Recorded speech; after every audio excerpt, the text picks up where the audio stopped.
What is up, YouTube? Welcome to PanFro Games, and in today's video, we're going to talk about the best counters to the 7-star Charizard raid right now in Pokemon Scarlet and Violet. And of course, guys, if you're new to the channel, please subscribe, like the video. I really appreciate it. So I made a video before, and that video covered some counters to Charizard, but we didn't know exactly what the Charizard's build was going to be.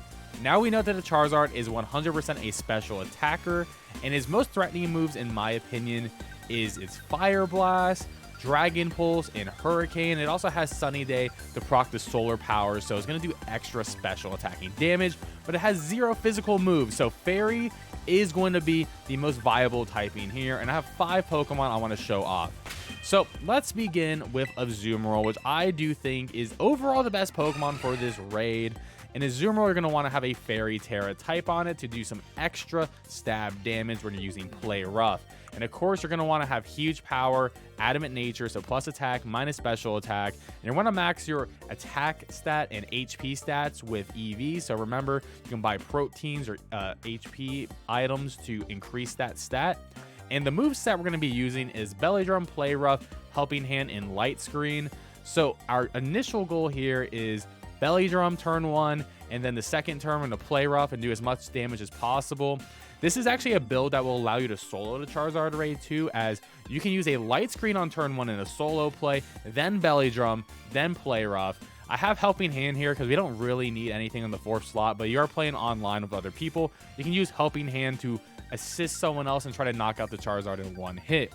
Now for items, there's 2 very viable items here. There's Shell Bell, which will allow us to regain a lot of health when we do a +6 Play Rough on the Charizard. So essentially, you're going to give yourself your own sustain, and if you are doing solo play, this is the build that you're going to want to go with. However, playing online and you have some healers, some good support mons with you, you can actually run the item Covert Cloak. Covert Cloak makes it so secondary effects of attacks will not affect you, so you won't get burned from Fire Blast, which is really nice. You don't want to get burned on a Azumarill because your attack stat gets cut in half. Next up is Fluttermane, which is a Pokemon Scarlet exclusive Paradox Pokemon, but this Pokemon's absolutely a beast because Charizard has no physical attacks, so we actually do not really care about Fluttermane's terrible defense stats or even necessarily HP stats, as we have base 135 special defense and special attack. We're going to be hitting like an absolute truck. I will note that you want Fairy Tera on this, and I will be changing my Tera type from Ghost to Fairy, but definitely keep it as Fairy because you want to do some extra damage. And the item we're going to be using on Fluttermane is Covert Cloak. As I mentioned, it will not be affected by the other effects of moves, so you won't get confused by Hurricane, you won't get burned from Fire Blast, and you really don't want to get confused. Confusion is probably the scariest thing from this raid, so keep that in mind. Covert Cloak, definitely best item here. And the cool thing is we have the ability Photosynthesis, which is the only ability this thing has. And when the sun goes up, because Charizard does have Sunny Day, we are going to get a boost to our highest stat. Our highest stat is going to be special attack because we're running a modest nature plus special attack minus attack, and we max out our special attack and our special defense stats. So that 394 is going to be getting a 1.3 times boost, which is going to be pretty huge. So the moves we're going to run on this is Moonblast is going to be our big nuke. Also has a chance to drop the opponent's special attack, so that's really good. Fake Tears is going to lower the special defense twice, which is really good. So if you hit up 3 Fake Tears, then Charizard's at -6, and then you could potentially go for a one-shot. Draining Kiss is our big sustain move here. This is going to give us some HP back. Think of it as a special Fairy Drain Punch. It's really good. And with our special attack stat and some Fake Tears, it's going to be great. And we can also boost our own special attack and special defense with some Calm Mind. So if you want to bulk yourself up, you can do that. Personally, I do think Fake Tears is going to be better, but once those shields go up, you can't use Fake Tears anymore because shields do protect the opponent from any status moves, so Fake Tears will not work, but you can buff yourself with some Calm Mind. So Fluttermane's going to be an absolute beast and can definitely sweep.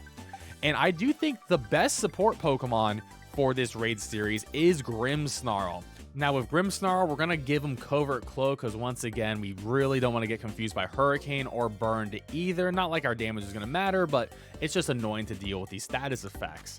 And we're going to be going with the ability Prankster, which is going to let us get non-damaging moves off, which is pretty phenomenal. We're going to get them off first in the turn order, so that's gonna be really nice to get that light screen off turn 1 to essentially give everyone a +2 special defense boost. So like Azumarill can survive when they belly drum on turn 1, and then on turn 2 you can use like a heal cheer to help them out. We're also going to be using a max HP, max special defense set because, you know, Grimmsnarl has a pretty solid HP stat, and of course we want to take as many hits as possible, and since Charizard only has special attacking moves, max special defense, we want to lower that special attack stats, the only stat we're not going to be using on this guy. So Spirit Break is going to be our main damaging move here, and Spirit Break is going to lower the special attack stat of Charizard whenever it hits.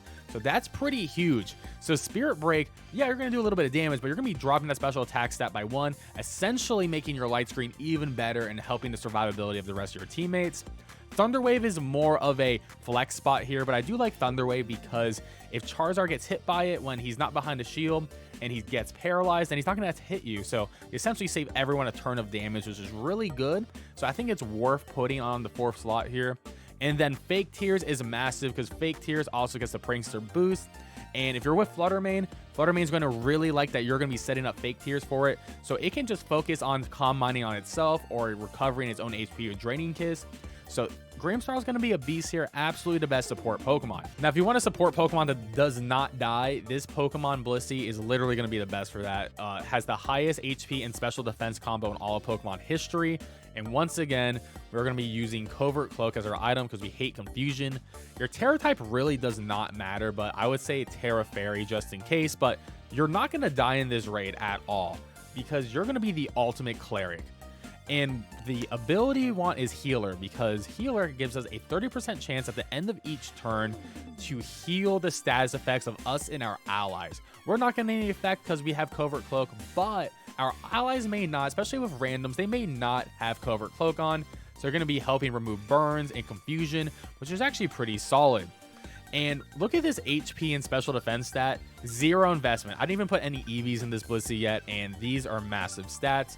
So I do recommend max HP, max special defense with a plus special defense nature and a minus attack nature, and you're going to be good to go. You're not going to die. It's actually going to be a little bit insane. And on turn 1, you're going to want a light screen to buff your special defense even more, but everyone else's as well. So you'll make yourself even more unkillable, and then you'll help the other teammates, especially Azumarill on turn 1 with that light screen. Now, the rest of the moves you can sort of flex. I personally really like Heal Pulse more than Life Dew. I think Life Dew's heal is not worth it, and I'd rather choose Healing Cheers. The beauty about Heal Pulse is essentially a free 50% recover on a Pokemon. And there are some situations where it's like only one person's Pokemon is super low, but everyone else is at full health. So like a cheer doesn't feel like it's worth it. So this is when Heal Pulse comes in and you can just target your ally and heal them for 50%, which is really phenomenal. Helping Hand to boost the damage of the main killers here. So Fluttermane and Azumarill, you definitely want to be Helping Hand a lot when everyone's in a good status range. And then Dazzling Gleam just to have an attacking move so we feel like we're doing something. But at the end of the day, you're probably just going to be Heal Pulsing and Helping Hand more. You could potentially even remove the attacking move because it may not be necessary, so you can flex that last spot. Now, the last Pokemon I want to bring up is Dachsbun, and I'm really just bringing it up because we made a whole video saying how good this Dachsbun was going to be, and it's still really good, but it's not as good as we thought, but it's still very viable if you did happen to make one. Once again, Covert Cloak, no burns, no confusion for us with Fairy Tera, and you want to go max HP, max special defense. So I did max attack here. Don't do that. You want to do max special defense because we're not going to do any damage at all. But you do want the ability Well-Baked Body. It's essentially going to make us immune to fire, and we're going to be immune to dragon because we are a fairy type. Unfortunately, there is no physical attacks on the Charizard, so defense boosts don't matter. But hey, you're immune to 2 of its main attacking types, so that's phenomenal. And the main thing here is Helping Hand and Snarl are going to be the most vital moves here. Helping Hand is going to help our Azumarill do a lot of damage, or our Fluttermanes. Snarl is going to lower that special attack stat of Charizard. Play Rough is our damaging move, and Howl is actually really nice because, you know, even though we have a lot of belly drum users out here, like Azumarill, at the end of a match where, like, your team is falling apart and the Azumarills are dying left and right, and you use a Howl and they come back, they're at least at +1. And that +1 may be the difference of you winning or losing the raid. So I really like Howl, the fact that it gives everyone a +1, even yourself. So your play roughs are going to start doing a little bit more damage. So I do think Dachsbun has a place here, but at the end of the day, if you had to like make these Pokemon from scratch, the top 3, in my opinion, really is going to be Azumarill, Fluttermane, and Grimmsnarl. Blissey, I think, is incredibly good, and I'm not sure how good it'll be for other raids, but if other raids are only special attackers, then Blissey's going to be forever great. So I would focus on Grimmsnarl first just because you get that immunity. But Blissey, you know, that's up to you. Dosh Bunny, if you didn't make it yet, then I would not make it, honestly. I think you're better with the other 4 I mentioned already. Well, guys, that is the ultimate Charizard raid guide. I hope these Pokemon are really helpful in getting you a lot of items from these Charizard raids. I mean, they drop a lot of money. They drop bottle caps. They drop calciums. It's phenomenal. And I hope everyone gets at least catch 1 Charizard. Of course, if you don't catch it this weekend, it'll come back in 2 weeks. So don't forget about that. So don't feel like you have to do it this weekend if you're not at the end of the game yet. And of course, guys, if you're new to the channel and you enjoyed this video, please leave a like and subscribe. And I'll catch you guys next time. Peace out and have a good one.